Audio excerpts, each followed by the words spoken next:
So should you go for Columbina's Constellations or Weapon? In this video we'll be assessing the value of your Constellations and Weapon. We're going to be seeing the value each one of them gives you, and then we're going to see which is the correct roadmap for Welkin on Columbina. Before continuing that though, if you're trying to get Columbina's Constellation or her Weapon, I would recommend getting your Genesis crystals from LDshop.gg.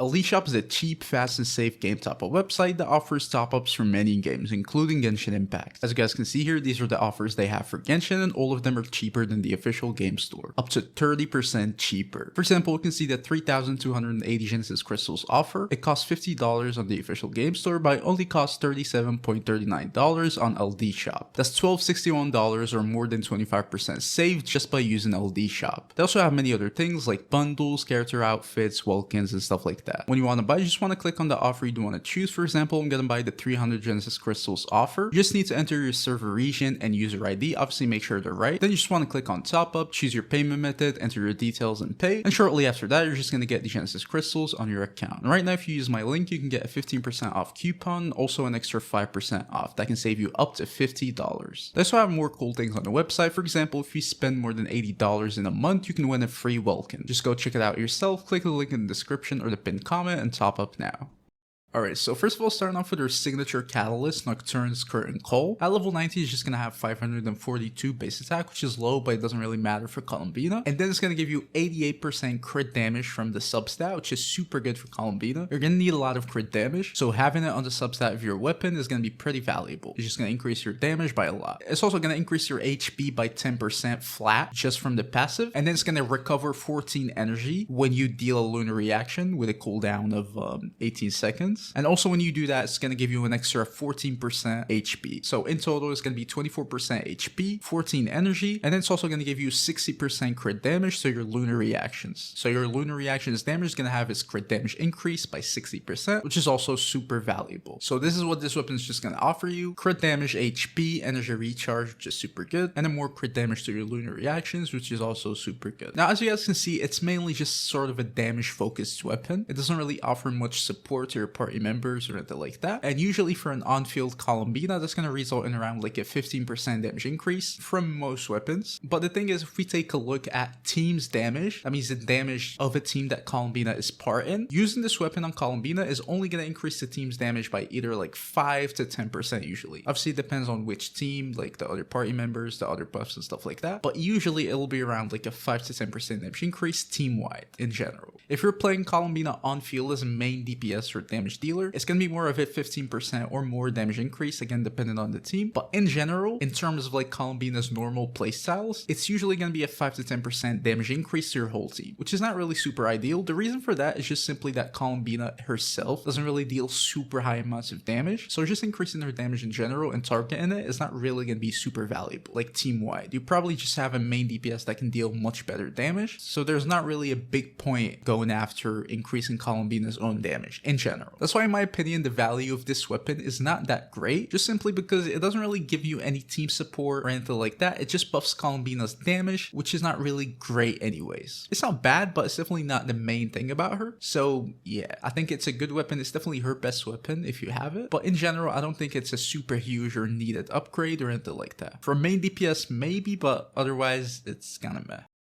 Now, moving on to her constellations, we're just going to go through them one by one, explain them, seeing how much or what do they give you, and then finally we're going to compare them with their weapons. So I'll start off with C1. So C1, when you use your elemental skill, it's just going to unleash 1 gravity interference, which is the extra damage she deals when you get enough gravity. And also when your moon sign level is going to be Ascending Gleam, that means you have at least an extra not correct character on your team. Depending on what type of gravity interference you deal, it's going to give you some buffs. So it's going to be 6 energy for lunar charged, or increase in the character's interruption resistance if it's lunar bloom for the active character, and a shield for lunar crystallize, which is pretty good. It's pretty cool small buffs depending on what like team or main character you're using. It's either energy, interruption to resistance, or just a shield, which is pretty appreciated usually in those type of teams. It's also going to give you 1.5% elevated to all of your party members' lunar reactions damage, which is super good. Elevated is just like a completely separate multiplier, so a 1.5% damage increase is simply just going to be a 1.5% 25% damage increase. It's just a completely separate multiplier, which makes it super huge and good. But yeah, overall this constellation is just gonna buff your team a little bit and also buff the lunar reactions damage for your whole team. Usually it's gonna be around a 5 to 12% damage increase. It's a wide range, but it just heavily depends. As you guys can even see, the buffs are gonna be different, so it heavily depends. Depends on your team, your weapon you're using, your team's weapons and stuff like that, but usually it's gonna be 5 to 12%, which is not super huge. It's just cool buffs, but as a damage increase, it's not really super huge.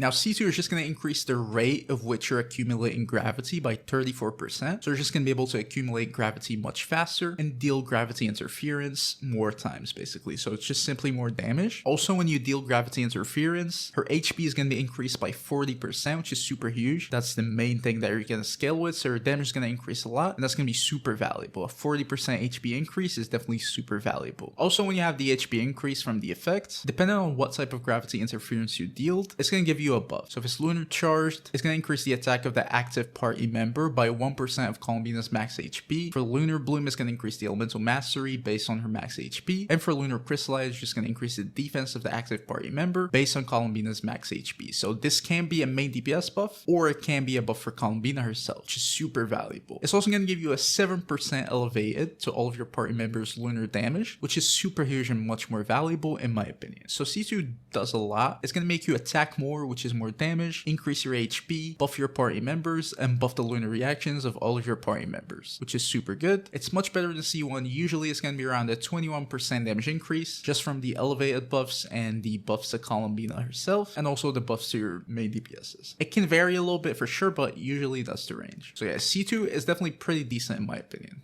C3 is just a level of your elemental skill. It's basically just going to increase all of your damage multipliers. It's also going to give you a small 1.5% elevated. If you didn't know this by now, all of our constellations are going to have it. But yeah, it's pretty good for a C3 as just like a level constellation. It's going to be around like a 7% damage increase, which is not bad, but it's definitely not a constellation you want to go for. C4 is just going to give you energy when gravity interference is triggered. And then it's going to also increase the damage of gravity interference based on Columbina's max HP, which is pretty good. It's also going to give you 1.5% elevated. So it's basically just energy, more damage to gravity interference, and more elevated. Pretty simple. Usually it's going to be a small damage increase, probably around like 6 or 7% too. C5 is just a level of your elemental burst. It's just going to increase the lunar reactions buffs that Columbina provides to your team. Obviously it depends heavily on the team, but it won't be a lot. It's probably going to be like a 5% damage increase, which is not bad, but it's definitely not the best constellation. And now finally C6 is just that after you use your elemental burst, and then the character triggers a lunar reaction in it, based on the elements involved in this reaction, the crit damage of the corresponding element is going to be increased by 80%, which is super huge. And it's also going to give you 7% elevated. It's basically just 80% crit damage to your main DPS, which is a super huge buff constellation, and I like that a lot, honestly. I like how C6 is actually a very good buffing constellation, and it's not just it trying to turn her into a main DPS. It fits her pretty well in my opinion. It's probably one of the best C6s we've had in a while. For example, if Flynn's and someone else trigger like lunar charged, Flynn's is going to gain 80% crit damage to all of his electro damage, which is basically all of his damage. And also your other characters are going to gain that electro damage. So if they're electro, let's say you have enough on the team, your damage is also going to get an 80% crit damage, and your hydras are going to get 80% crit damage to their hydra damage, which is super good. Usually in most teams it can be around like a 30% damage increase or even more, which is super huge and good for C6. I'm not saying it's necessary at all, but it's definitely one of the good C6s in the game.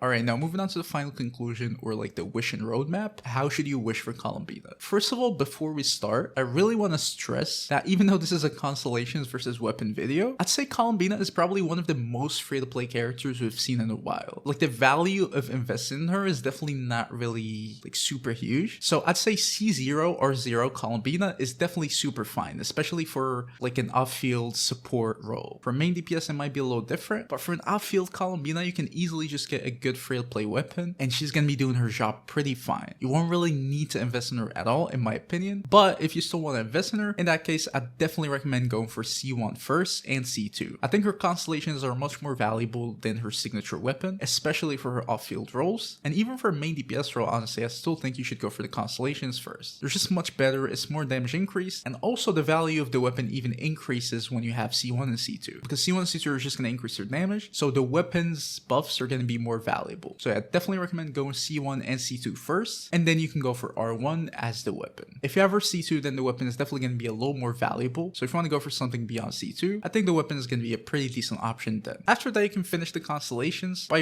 really don't think any of them is going to be that interesting except like C6. So yeah, as always, C2 R1 is a very good stopping point. Even C2 R0 is actually a pretty decent stopping point, and even R0 C0 is going to be pretty decent for her role, which is definitely going to be super playable and valuable even without any constellations or her signature weapon. But if you want to get any of them, this is the roadmap I would recommend. But yeah, that was the video, guys. Tell me what you guys are getting in the comments. Please don't forget to leave a like, subscribe to the channel. I'll see you guys in the next video. Peace.